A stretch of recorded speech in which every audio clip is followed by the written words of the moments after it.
Bienvenue dans cette nouvelle vidéo de Programmer, qui est dédiée à notre page formation, carrière et compétences, et profil aussi accessoirement, et recrutement bien évidemment. Donc nous avons le plaisir d'être aujourd'hui dans les locaux de Shodo. Merci à toi de nous accueillir. Et merci à Laurie qui s'occupe de la régie, mais qu'on ne voit pas, hein, voilà, mais elle est cachée. Salut François, merci de m'inviter et je me réjouis à l'idée de passer ce moment avec toi. Bah écoute, un très très grand merci à toi en tout cas. Alors, donc on va parler un petit peu de recrutement, de carrière et aujourd'hui, de comment tu peux voir le marché aujourd'hui un petit peu. Alors, toi Shodo, effectivement, vous avez une approche un peu particulière du recrutement, si j'ai tout compris et tout Mhm. suivi surtout. Est-ce que tu peux nous en dire un petit peu plus? Donc avec plaisir. Alors c'est quand même une question très vaste. Que te dire? Deux choses. On a un process qui est éprouvé depuis plusieurs années parce que pour la plupart d'entre nous, on a déjà eu le plaisir de travailler ensemble dans une vie antérieure.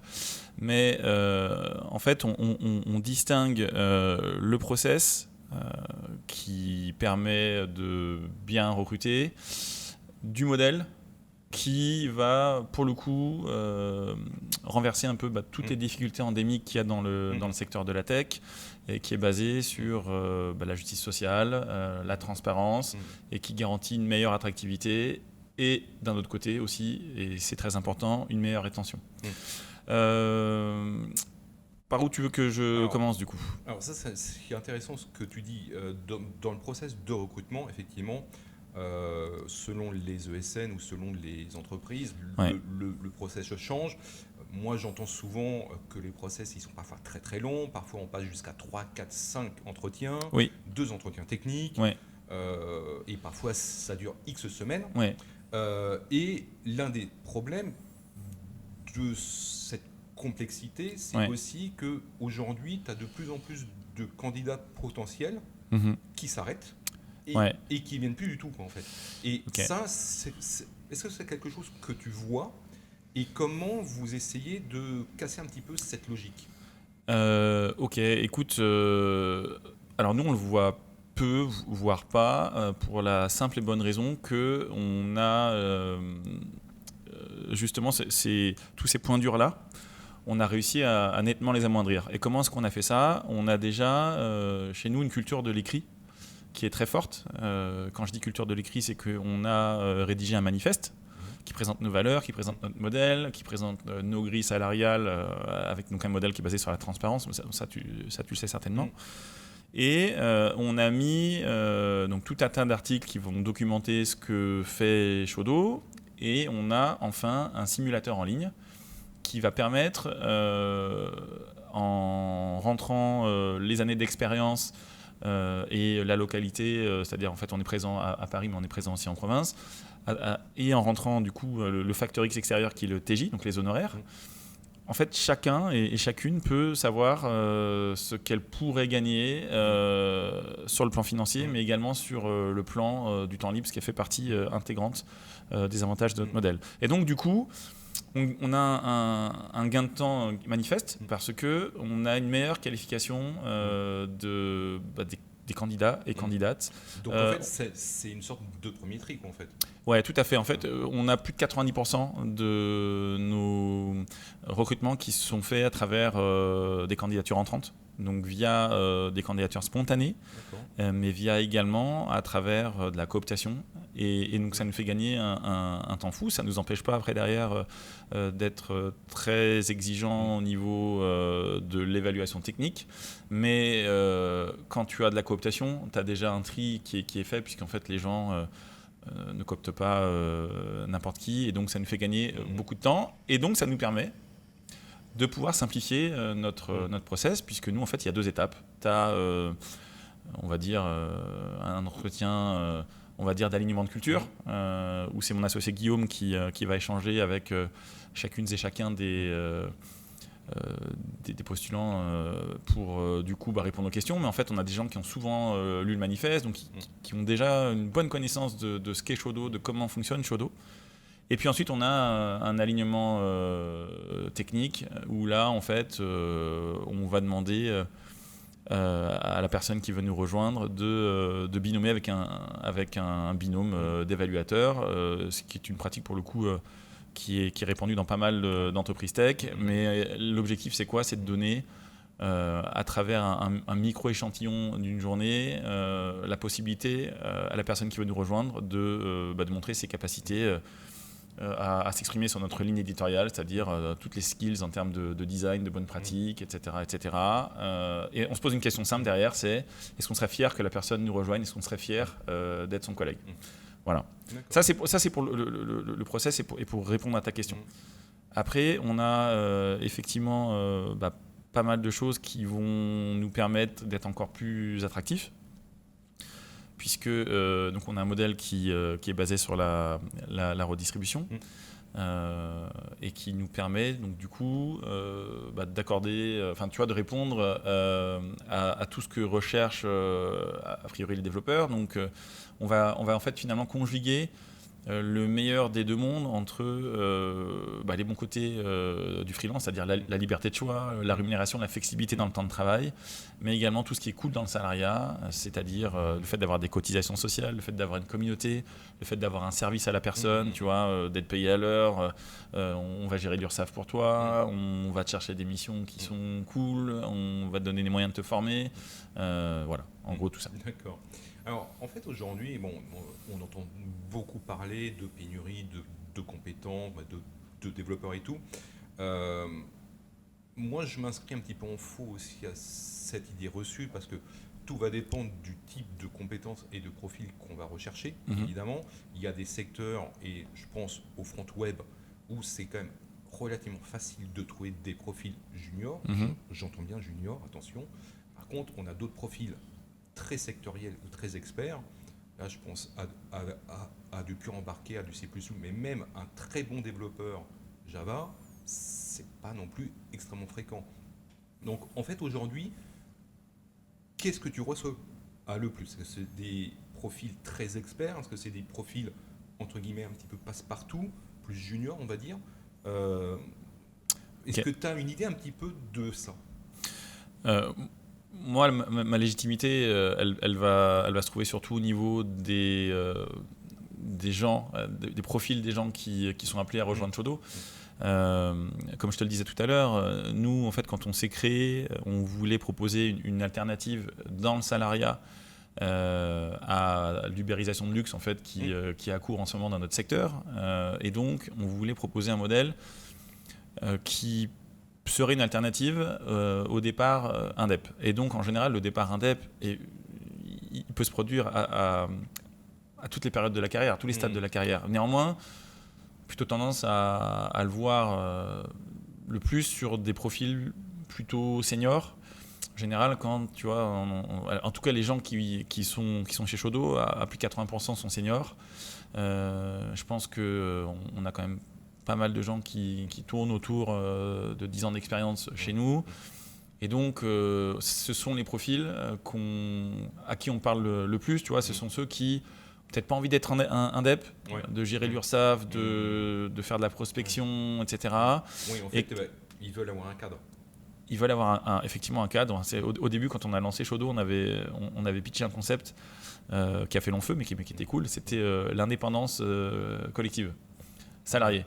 Et en fait, on en est sorti parce que nous, ce qu'on veut montrer, c'est qu'il y a une autre manière de faire du salariat qui doit être basée sur la redistribution, sur le fait de permettre aux salariés d'entrer dans le capital pour finalement avoir un exit en cas de vente, de pouvoir également profiter des dividendes quand il y en a. Mais pas que ça. L'idée, c'est aussi de permettre une redistribution sous forme de bonus financiers, sous forme de temps libre. On donne déjà des congés contractuellement de manière supralégale. Mais en fait, notre fonctionnement, c'est de fixer une marge forfaitaire. Et une fois que cette marge est atteinte, on redistribue tout ce qui est excédentaire. Et donc, la philosophie de Shodo, c'est une philosophie qui est basée sur la confiance. On est là pour dire, on donne tout ce qu'on peut tout de suite, on fixe un seuil qui nous permet de nous développer sereinement et tout le reste, on le redistribue. D'accord. Alors, moi, ce que j'entends aussi, quand je discute avec un certain nombre de SN ou de sociétés, c'est que tu as de plus en plus de candidatures où les personnes, en fait, mais elles ne savent même pas ce que font à la boîte. Est-ce que ça, c'est quelque chose que tu rencontres encore, ou de par la nature même de Shodo, c'est quelque chose que tu vois pas du tout?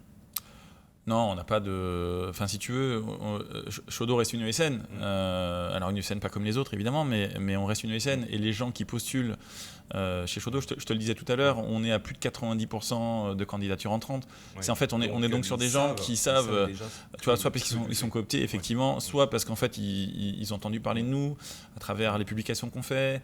Et donc, en fait, ils savent très bien où ils mettent les pieds. D'accord. Alors, on sait que le Covid, les confinements ont bouleversé un certain nombre de choses. Ça, c'est clair. Bon, il ne faut pas se le cacher. Quels seraient pour toi les 2-3 points en positif que tu as pu voir de par les recrutements ou les profils, et les points en négatif? Tu parles du confinement ? De ce qui se passe maintenant aujourd'hui en post-Covid, on va dire.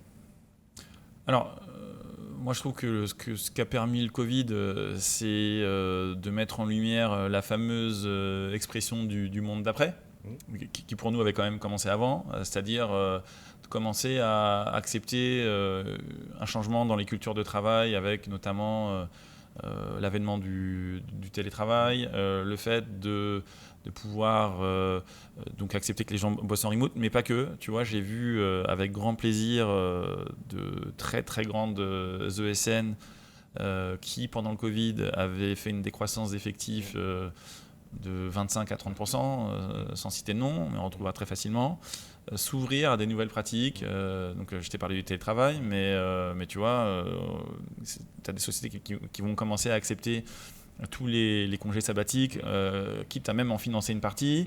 Il y a des sociétés de cet acabit qui commencent à regarder tu vois, la semaine de 4 jours. Et en fait, moi, je trouve ça très cool, parce que en fait, on commence à s'ouvrir à une forme de redistribution du temps de travail qui permet en fait de conjuguer équilibre vie pro et vie perso. Et je pense que ça fait partie des enjeux qui étaient présents dans la tech depuis très très longtemps. Voilà. Mais par contre, ce qu'il faut quand même dire, c'est qu'on reste dans un métier plutôt exigeant. Ce n'est pas parce qu'on intègre de nouvelles méthodes ou de nouvelles pratiques dans le travail que le métier devient moins strict ou moins compétent dans ce qu'on va faire quand même. Non, mais ça n'a pas changé. C'est un métier. Alors, moi, je vais te parler du métier plutôt de dev, puisque c'est celui qui est central chez Shodo. Tu vois, on a quand même une vision, nous, centrée sur le craft, c'est-à-dire qu'on a une approche artisanale, très pointue, basée sur... tu vois, un des mantras du craft, c'est raise the bar. Donc en fait, on est là effectivement pour... tu vois, quand on parle de redistribution, effectivement, on peut le voir sous forme de redistribution des richesses, mais il y a aussi la redistribution des savoirs. C'est central chez nous. Évidemment que c'est un métier qui est basé sur un très très fort niveau de compétences, avec pour objectif de produire du code maintenable et durable dans le temps. Et pour ça, il y a un ensemble de bonnes pratiques qu'il faut être en capacité de maîtriser, de diffuser en interne, de diffuser à ses clients. Et c'est central dans notre modèle. Donc je suis d'accord. Ouais. D'accord. Est-ce que tu as quelques conseils à donner à celles et ceux qui nous écoutent et qui voudraient envoyer leur candidature chez Shodo? En 3 mots, quels conseils, enfin les 3 gros conseils que tu peux donner pour débuter le process chez toi? Je vais t'en donner qu'un seul. C'est postuler en fait. Je pense qu'on a une approche qui est très simple. On a une culture d'entreprise qui est basée sur l'emotional safety, c'est-à-dire qu'en fait, on accepte tout le monde, quel que soit son profil, son histoire, etc. On a beaucoup plus de moyens aujourd'hui en termes de redistribution, ce qui nous permet, d'accueillir aussi davantage de profils jeunes ou moins jeunes, mais avec moins d'expérience. Et en fait, on a aussi un développement en filiale, tu vois, donc avec une représentation du modèle Shodo qui est incarné par d'autres personnes avec d'autres sensibilités. Et en fait, il faut pas se mettre. Il y a suffisamment de freins dans la vie, il y a suffisamment de gens qui ont le syndrome de l'imposteur pour se rajouter des barrières gratos. Postuler, on mange pas. Je vais t'employer un mot de tarte à la crème que je déteste, c'est la bienveillance, parce qu'en fait, il est mal employé de partout. Mais en fait, les gens qui il peut arriver qu'il y ait des gens qui n'aient pas le niveau tout de suite, mais en fait, on sera là pour leur donner des conseils. Tu vois, quand je te parlais de l'éval technique, c'est un échange. Finalement, on est là aussi pour accompagner des gens, leur donner les clés pour rendre meilleurs. De la même manière que chez nous, une des caractéristiques de notre culture, c'est de rendre les devs autonomes et de leur donner toutes les clés pour être indépendants demain, au sens propre comme au sens figuré. D'accord. Alors, tu parlais un petit peu aussi de temps libre, ouais. Effectivement, à un moment donné. Comment ça se concrétise parce que je vois très souvent qu'il y a des collaborateurs de Shodo qui vont dans les conférences, qui donnent des confs, ou qui écrivent des articles aussi, bon, accessoirement. Ouais. Est-ce que pour toi, c'est vraiment un tout? C'est important parce que ça donne aussi une bonne image de Shodo et ça montre Shodo, effectivement, et les compétences que vous avez. Et le temps libre, en fait, il peut servir à quoi? C'est libre ou tu vois plus des personnes qui vont faire des projets open source ou aider d'autres Alors, il y a deux types de temps libre chez nous. Il y a le temps libre perso, puisque je te disais qu'on a des congés supralégaux, mais on redistribue aussi ce qu'on appelle les bonus jours off perso, parce qu'en fait, on considère que le travail est une forme de temps contraint et c'est important de donner la possibilité à celles et ceux qui ont envie de moins travailler de pouvoir le faire, mais sans déperdition de revenus. Et à l'inverse, celles et ceux qui ont besoin de plus travailler pour des besoins X, Y ou Z, ils peuvent le faire sous une certaine limite, parce que fin Shodo, c'est aussi s'assurer que les gens ne partent pas en burn-out parce qu'ils ont bossé 250 jours par an. Pour ce qui est du temps libre, professionnel, en fait, on considère que c'est de la responsabilité de Shodo et d'une entreprise, d'une ESN de manière plus générale, d'accorder du temps de veille. Tu me parlais tout à l'heure de l'exigence du métier. Comme c'est un métier exigeant, il faut se maintenir à jour. Et la justice sociale, c'est aussi partir du principe que tout le monde n'a pas les mêmes possibilités et les mêmes moyens de se former sur son temps perso. Et de manière générale, il faut arrêter aussi de demander aux gens de se former sur leur temps perso. C'est du temps normalement qui est dévolu à la famille, aux amis, aux enfants, à tout sauf le travail. Donc on a inscrit dans notre modèle effectivement un budget de formation qui est cumulable, donc de 5 000 € par an, qui va gérer ton déstaff, tes frais logistiques, donc qui est cumulable quand tu ne le dépenses pas. Et puis on a aussi des jours communautaires qui sont des jours pour profiter de ses collègues, mais qui sont des jours de travail non facturables. Et donc ce temps-là est mis à profit en fonction des souhaits de chacun, pour effectivement se former, pour aller chercher le savoir à sa source, c'est-à-dire dans les conférences, soit en tant que speaker, soit en tant juste que participant. Et effectivement, derrière, ça donne tout ça est très positif parce que c'est même symbiotique, parce que tu permets en effet de donner une bonne image de Shodo à ses clients, à de futurs candidats, aussi de faire passer des messages qui sont très cool, parce que tu vois, quand on parle de temps communautaire, toi tu me parles spontanément des confs, mais moi je suis très très fier de parler, tu vois, d'une initiative qui a été menée par notre cercle féminin, qui a mis en place justement pas mal de mesures qui visent à promouvoir la mixité et l'inclusion. Et en fait, nous, on va redistribuer du temps à tous nos salariés hommes ou femmes qui peuvent avoir, tu vois, à travers les congés menstruels, qui peuvent avoir des règles douloureuses. Et ça, c'est très cool. On peut le faire parce qu'il y a redistribution. Mais aussi, on a accès pas mal de choses à travers, tu vois, le congé parental, parce que ce qu'a fait remonter le cercle féminin, c'est que c'est une des raisons principales de départ de salariés féminins, et c'est du coup, à notre avis, un des moyens d'apporter une réponse à la difficile mixité dans notre secteur, quoi. D'accord, très très bien. Écoute, ce sera le mot de la fin. Merci à toi. Un grand merci encore une fois à Chaudot de nous avoir accueillis. Merci à Laurie qui s'occupe de la régie. Et un grand merci à toi. Donc, ce podcast, vous le trouverez évidemment en podcast et aussi en vidéo sur le site de Programmer et sur notre chaîne. Merci et à très bientôt. Merci François, c'était très cool, c'est passé très très vite. Et écoute, je te dis à bientôt. À très bientôt. Merci. Ciao. Salut.